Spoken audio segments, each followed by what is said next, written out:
Nouveau format, à partir de maintenant, je ferai dès que aussi longtemps que possible mes vidéos dans la voiture parce que c'est le seul moyen de pouvoir faire des vidéos en pleine journée et ne pas attendre la nuit quand je suis crevée, fatiguée pour pouvoir évangéliser parce qu'avec des enfants 2 ans et demi et 7 mois, impossible la journée d'avoir du temps pour moi. Donc on se verra plus souvent dans ce format-là. Alors aujourd'hui, j'aimerais partager, alors je suis la sœur 7, c'est Savante de 7, et donc bienvenue sur ma chaîne. J'aimerais partager aujourd'hui avec toi euh, trois stratégies que l'ennemi utilise pour entrer dans nos vies. Ça se trouve dans le livre de Luc, dans le livre de Luc, on nous parle de, je ne dis pas le chapitre parce que je suis plus sûre, donc on nous parle du Seigneur qui a été tenté par le diable 3 fois après qu'il eut jeûné 40 jours. Donc au bout de 40 jours, la Bible nous dit que Jésus-Christ a eu faim.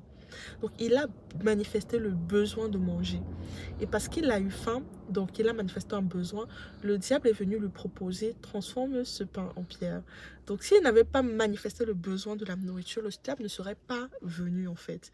Donc pour dire quoi? Pour dire que euh, lorsque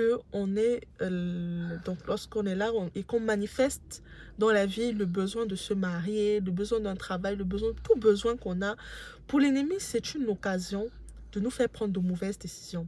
Parce que si Jésus avait transformé la pierre en pain, ça veut dire quoi? Ça veut dire que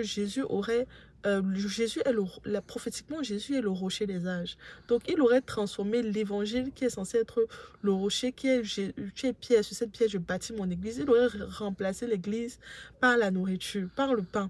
Donc, l'ennemi, quand on a le besoin, il utilise ce besoin-là pour pouvoir nous faire prendre de mauvaises décisions. Donc, on va voir que les gens ont manifesté le besoin de se marier. Ils ont contracté des faux mariages. Les gens qui ont besoin de d'un travail vont trouver un travail où ils vont devoir se compromettre. Pourquoi? Parce que le besoin a été manifesté. Et lorsque donc la personne n'est pas enraciné en Jésus, lorsque la personne n'est pas remplie du Saint-Esprit, lorsque la personne ne marche pas dans la crainte de Dieu, la personne va donc prendre dans ces mauvaises décisions-là. Donc, lorsqu'on manifeste un besoin, c'est l'occasion pour le diable de nous faire prendre de mauvaises décisions. Tu vas prendre une mauvaise décision qui va te suivre et voilà en fait, et tu vas être dérouté de ta trajectoire. Donc, il faut veiller à ce que lorsqu'on a des besoins, ces besoins sont sanctifiés dans la présence de Dieu et veiller à ce que la décision qu'on va prendre pour combler ce besoin soit vraiment, vraiment, vraiment, vraiment en accord avec Dieu. J'aimerais dire ceci, là où il y a le péché, Dieu ne peut jamais être dedans, jamais. Donc c'est déjà un signe d'alarme. Là où il y a le péché, là où il y a les ténèbres, là où il y a quelque chose de négatif, Dieu ne peut pas être dans ça. Donc automatiquement, ne prends pas cette décision-là. Ok? Que Dieu te bénisse.